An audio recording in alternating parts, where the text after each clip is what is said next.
how to enhance it. Third eye is related to the Kundalini path. When you are rising in your consciousness, the first thing that happens is, the very first thing that happens when you rise in your consciousness is you drop all kind of meats. You realize at that very moment that those animals have the same life. This is the first realization. The very first realization is you drop all kind of meat, whatever your society tells you. I am all right with this. If you are still starving, looking for meat, and you still enjoy eating corpses, dead bodies of animals, even your initial development is not there. So forget if somebody has told you this chakra is open or that chakra is open. Nonsense. First, your diet. Because we share that diet with all living beings. Eating, drinking, sleeping, and sex. All animals do this. We do the same thing. These are the lower consciousness.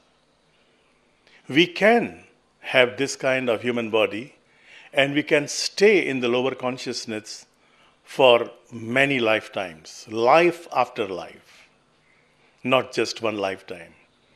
We can stay in that lower consciousness just looking for food, some comfort, good life, feeling good. Even Google knows this. So Google is exploiting you also. Feeling good today. Because Google knows that you want to feel good today. You want to feel good. Feeling good is something else. It's an emotional thing. But feeling truly happy is something else. Feeling truly happy is something else. It has got nothing to do with body comfort, good food, good relation, good house, good husband, good partner, good wife. No, it has got something to do with your soul. So, if we are just looking for food, sex, and comfort, I was reading about a lady in the West, I think America or Europe, forgot now. She appeared on CNN. She's 80 plus, and she says with a pride, I have a boyfriend who is 40 years younger than me. And listen to him, you interview him. He's happy with me. And at the end of it, thanks to yoga, I do yoga. I've been doing yoga for the last 40 years, and I can have a boyfriend who is 40 years younger than me. So I tried to find out about this lady. She is filthy rich, very rich. Why 40 years? She can have 2 of 20 years. With that kind of money, everybody would like to be your boyfriend, no problem. It's nothing to do with yoga. If yoga is just for your boyfriend and girlfriend thing, then it is not a yoga. It is not a yoga. Yoga is about inner beauty. One person who doesn't even tell anybody he does yoga is Sean Connery, the James Bond fellow. The more he grows, I think, in my opinion, he becomes more handsome. And he doesn't tell anybody that I'm doing yoga. I've been doing yoga for the last 50 years, 60 years. No.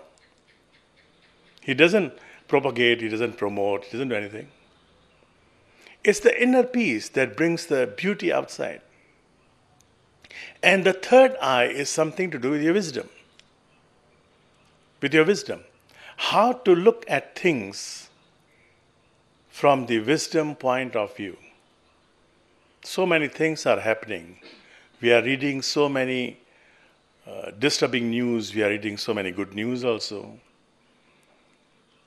But we don't have the wisdom as yet to see what is behind such news. What seems to be good news may not be good news. A child is born in a very rich family. The child is given all kind of comforts from the very early childhood. Looks good. But this child grows to become a very lazy person because everything is taken care of. Everything is taken care of. I had a very good friend. He was 20 years older to me, now he's dead.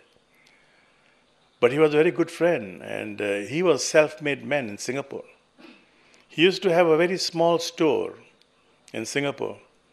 In 1960s, my father knew him actually. He was younger than my father. He had a very small store in Singapore. And in 1970s, 80s, when I came across him and we became friends, he was already having 7 or 8 stores in Singapore, large stores, his own property. I'm talking about the time when there were no malls. People still had big stores, big shops. So this guy had 7 or 8 stores. All his sons, he had 3 sons, all his sons were losing money. This guy was making money, the sons were losing money. So we were just talking one day over cocktails in the evening, and this old man, he tells me, I was much younger, he tells me, what's the problem? My father was a poor man. Their father is a rich man. Their father is providing, meaning himself. I'm providing everything for them. So they don't care, they don't value the money. Lost is lost, they don't value it. But when I was working hard, my father didn't have this kind of money. If I didn't make money, I didn't make money. So you can actually spoil your children, you can actually ruin their lives altogether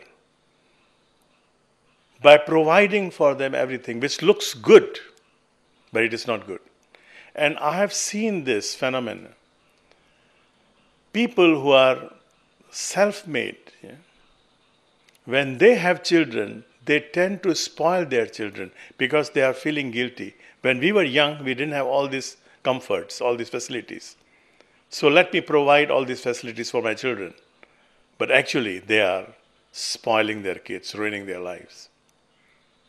Ruining their lives. So, what looks good may not be good. This is wisdom. And this develops. So once again, Kundalini, what happens during meditation, forget that. Forget that. What happens after meditation, that's important. So I was telling you, the first sign that you can recognize someone by, the food habits, moderation. Moderation, it's not extreme. Not extremely sweet, not extremely sour, not extremely hot spices, not overcooked, not raw food. All these extremes show that we are still fighting with ourselves. Just be natural, eat natural food. In Indonesia, until 1950s, 1960s, when I was a kid, we had a very good diet. We didn't eat so much meat. We ate chicken, yes, once in a while. We ate fish, yes, and our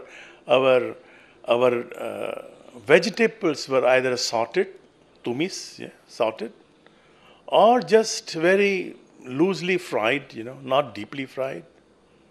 Or gado-gado, even gado-gado, just put them in the boiling pan and then take it out. You don't boil the vegetables until they die. And put some sauce and you eat that, and the food was very healthy. That was very, very good food according to yogic principle. And nowadays, I was just reading and I was astonished. I was amazed. An average Indonesian is eating 6,000 chickens in his life. 6,000 chicken. And this number is based on the junk food, joints like KFC and others, McD's and others.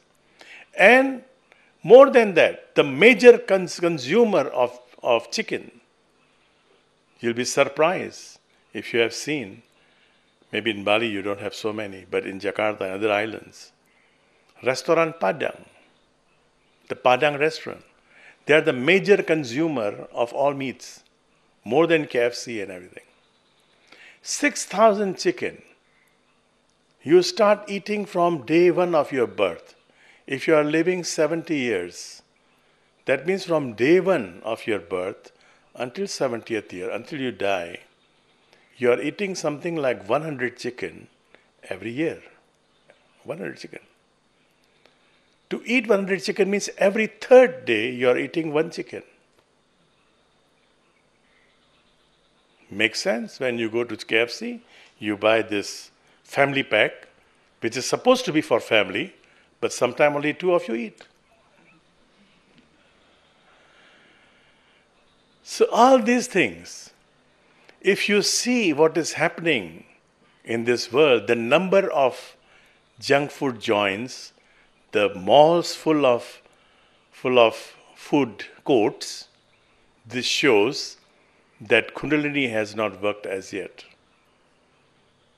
Just look at the growing numbers of food courts. The Kundalini is not working. It's not working as yet. Because first of all, food.